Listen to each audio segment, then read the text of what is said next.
વાટી દાળના ખમણ એકદમ સરસ રીતે, સરસ મજાના વાટી દાળના, અને એ પણ દાળ પલાળ્યા વગર. સાઈડનો ભાગ છે ને એ ચટણીમાં ઉપયોગ કરીએ છીએ. વાટી દાળના ખમણ બહુ સરસ થાય છે.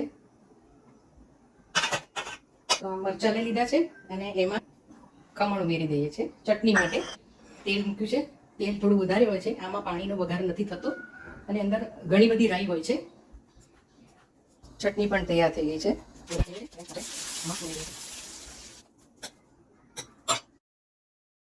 મમ્મીને બહુ ભાવે ખમણ વાટી દાળના.